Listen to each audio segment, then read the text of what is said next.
Our next presenter is a research fellow at the Global Wellness Institute, whose photo you saw earlier. Joanne Hopkins works usually more behind the scenes than on the main stage, but her contribution to the work of the Institute is central to its success.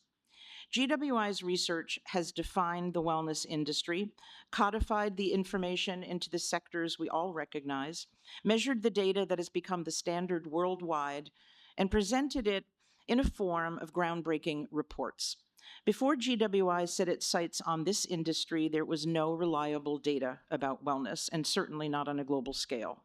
GWI research looks at this industry through the lens of economics, which is why its work powers the business of wellness throughout the world. Most often, Catherine Johnston and Ophelia Young present the research, but they have just wrapped, as Susie mentioned, 2 weeks in the GCC for a compendium of case studies on wellness real estate and communities in the region. They were a big part, however, of the report Joanne is presenting today. So Joanne will now reveal the report derived from the most recent Global Wellness Economy Monitor, released at our summit in Dubai, and offer the data that ranks countries according to their wellness economies. Please welcome Joanne Hopkins.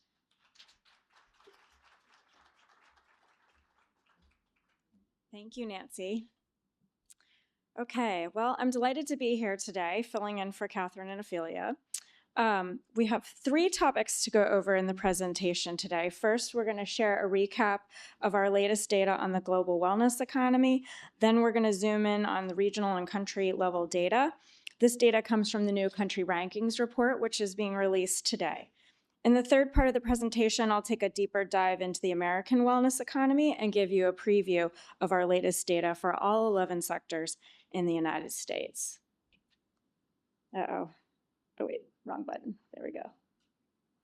There we go. Okay, bubble chart. I think Susie already flashed that up on the screen, but here it is again. We estimate the global wellness industry with all its 11 sectors at $6.8 trillion in 2024. 6.8 trillion is a huge number. This chart gives you some context for how big it is. Wellness is much larger than the pharmaceuticals industry. It's more than double the size of the sports industry. It's also larger than tourism, the green economy, and the IT industry. Wellness is also about 60% of the size of all health spending globally. In 2024, the wellness economy accounted for about 6.1% of total GDP. In this chart, you can see the phenomenal growth of the wellness economy since we first started measuring it back in 2013. Wellness spending has more than doubled since then, growing from 3.4 trillion in 2013 to 6.8 trillion in 2024. If we jump over the blip from the pandemic in 2020, that's a 5-year growth rate of 6.2% annually. And the wellness economy has continued to grow quite a bit faster than GDP. For the next 5 years, we project 7.6% annual growth for the wellness economy. At that rate, it will reach just under $10 trillion by 2029. Here you can see our projected growth rates for all of the wellness sectors over the next 5 years. Growth will be led by wellness real estate. 3 other sectors will be expanding at more than 10% per year. That's traditional and complementary medicine, mental wellness, and thermal springs. Wellness tourism will also grow rapidly. The dotted line shows the global GDP growth rate projected by the IMF, which is 4.5%. So you can see that 10 of the 11 wellness sectors are projected to grow faster than global GDP. Now let's look at how different regions around the world have been doing. This chart shows the comparison between the latest wellness economy size and the pre-pandemic level in each region.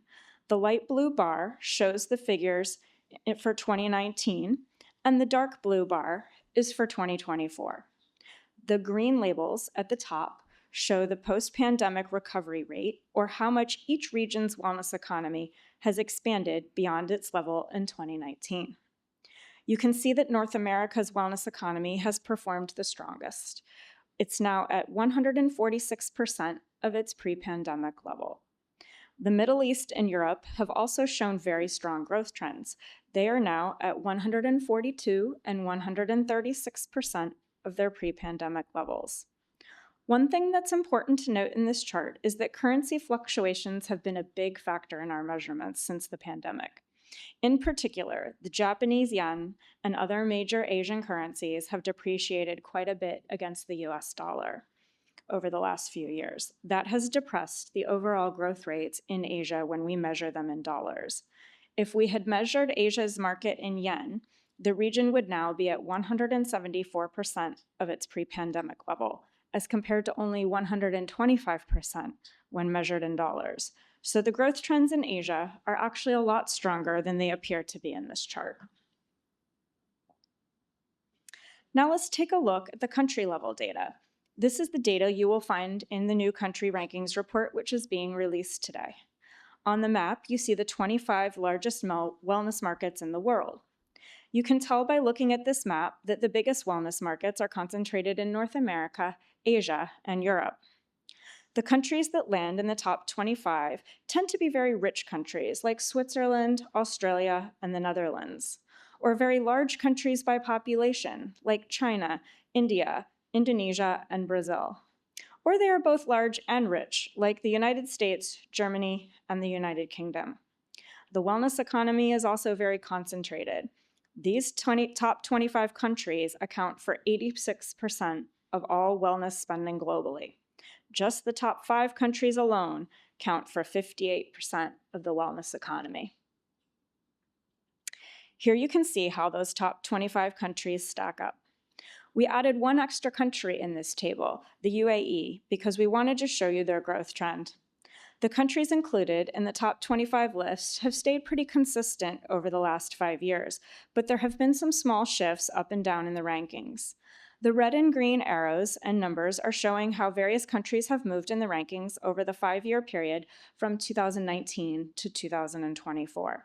We also put boxes around the countries that showed the biggest shifts. The Middle East has had very strong growth, and Saudi Arabia and the UAE have taken the biggest jump in the rankings over the last 5 years, by climbing by 4 and 6 spots. The country that dropped out of the top 25 was Sweden. Saudi Arabia bumped them down. In Asia, both India and Australia have moved up 3 spots in the rankings. In Europe, the Netherlands and Poland have climbed by 2 and 3 spots. On the other hand, Italy and Switzerland have both fallen by 2 spots because their growth rates have been slightly lower than the countries in the chart. For all the other countries that show a drop in their rankings, Japan, Brazil, South Korea, Taiwan, Indonesia, and Thailand, these drops were because of the currency depreciation issues that affect our measurements, which I discussed before, and not because the growth rates were low. Turkey is marked in orange because its economy has been a basket case with both hyperinflation and massive currency depreciation. So we also need to be careful how we interpret Turkey's numbers. This chart shows you the fastest growing countries over the last 5 years, from 2019 to 2024. To create this chart, we are drawing from the list of countries that have wellness economies larger than $5 billion. That's 70 countries total. The entire global wellness economy has been growing at 6.2% a year, which is shown by the green line. The 26 countries in this chart have all been growing faster than the global average. Just like on the last slide, UAE and Saudi Arabia really stand out here. They are the 2 fastest growing countries. UAE's growth rate is more than double the global average. India has also been growing by more than 11% per year. Both Croatia and Cuba have been growing by over 10% annually.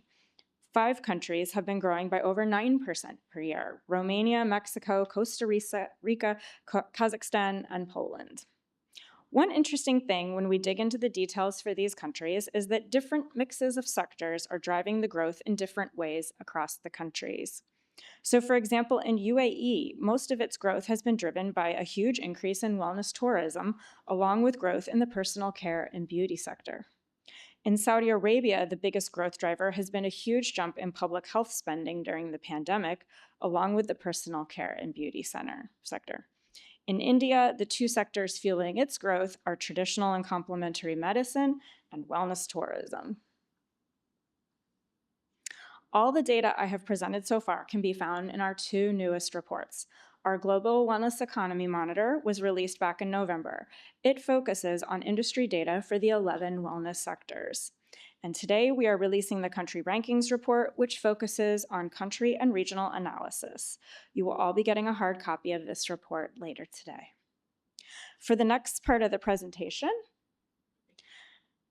I want to spotlight the wellness economy in the United States. This data is available because of our Geography of Wellness initiative, and our country sponsor for the United States is Fountain Life. You'll find the United States webpage on the GWI website. Right now, we have data through 2023 posted on that webpage. The new data for 2024 will be posted in the next few weeks, so you're getting an exclusive preview of the new US data.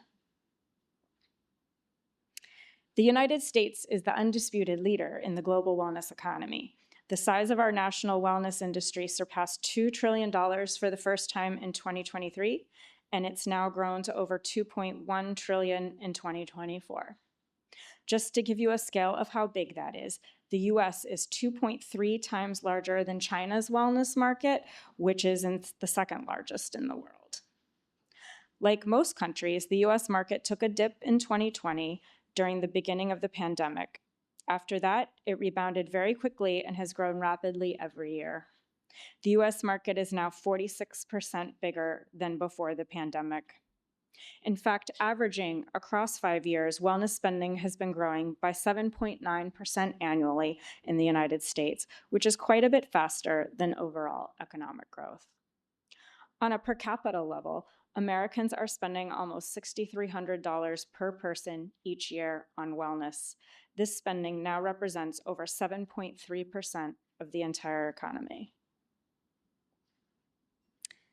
This sector breakdown of the wellness industry in the United States ranked from largest to smallest. This lineup has stayed pretty consistent over the last several years. Physical activity and personal care and beauty have gone back and forth since before the pandemic, competing for that #1 spot. They are both pretty similar in size. Healthy eating and wellness tourism have also gone back and forth between the #3 and #4 spots. This is the same information you just saw, but in the form of a pie chart, which is a great way to show the distribution of spending across the different wellness sectors. In this pie, we only have 9 slices instead of 11 because we combined all the hospitality-related sectors together, including wellness tourism, spas, and thermal springs, since there is some overlap among them. So what can we read from this pie? It shows that the US wellness industry is not only big, but very diverse. In fact, it's one of the most diversified in the world. We have many wellness sectors that are very large and significant, with 8 out of 9 pie slices valued at $100 billion or more. You can see that the 4 biggest sectors are all pretty similar in size. There's not one single sector alone that dominates the wellness industry in the United States. And that's a very different picture than in some countries that are dominated by wellness tourism. When you add them together, though, those 4 largest sectors do dominate the US wellness economy. Those top 4, personal care and beauty, physical activity, wellness tourism, spas and springs, and healthy eating, account for over 2/3 of all wellness spending in the United States. Not only is the overall US wellness economy the largest in the world, most of its individual sectors are also the largest. As you can see on this slide, the US ranks #1 in the world for 9 of the 11 wellness sectors. It ranks #2 for traditional and complementary medicine behind China. And its thermal spring sector is smaller, ranking #7. For that sector, the US falls behind Asian and European countries with huge thermal bathing traditions like China, Japan, and Germany. This chart ranks the 11 sectors in the United States by their growth trends. The growth rates you see on this chart are average annual growth rates for the period from 2019 to 2024. During that time, the overall US economy was growing by 6.3% annually, and that's shown by the red dotted line. 7 out of the 11 sectors have been growing faster than GDP in the United States. Wellness real estate and mental wellness have been the biggest growth leaders by far. For both of these, their growth has really exploded because of the pandemic. Wellness real estate has been growing 3 times faster than the overall US economy. and mental wellness has been growing more than 2 times faster. Thermal springs and traditional and complementary medicine have both been growing over 10% annually. These sectors are interesting because the United States doesn't have a long historical or cultural tradition of people doing these kinds of activities, like other countries in Europe and Asia. But the modern wellness movement has really exploded interest in these activities. US businesses are very adept at borrowing traditional indigenous practices from around the world, turning them into new business models and making them appeal to modern wellness consumers. The US is seeing an explosion of natural and water-based wellness activities at different kinds of springs and social bathhouses. Traditional medicine products are also exploding because they are being infused into different types of offerings across the entire wellness economy, from functional beverages and supplements to beauty products to spa services. The public health and personalized medicine sector has been growing by over 8% annually. This is a unique sector because most of the spending is driven by government health policies and public health spending. Public health spending took a massive jump and grew by 85% in 2020 because of the pandemic. Spending in this sector has actually fallen by about 18% since then. So we don't expect this high growth rate to continue, especially with the huge cuts that have been made to public health spending in the US over the past year. Wellness tourism has always been a high growth sector, so you might be surprised that it's at the lower end of this chart. Since wellness tourism was one of the hardest hit sectors during the pandemic, it took longer than the others to recover. As of 2024, overall inbound and international tourism trips and spending into the US still were not back to their pre-pandemic levels. So that has dampened the growth rate for this sector. The current government policies toward international tourists are projected to continue to keep inbound tourism numbers lower in the United States. That will likely mean slightly lower growth in wellness tourism in this country for the foreseeable future. This was just a very quick snapshot of the US wellness economy. I hope it gives you a sense of the kinds of country-level data we have available through our Geography of Wellness program.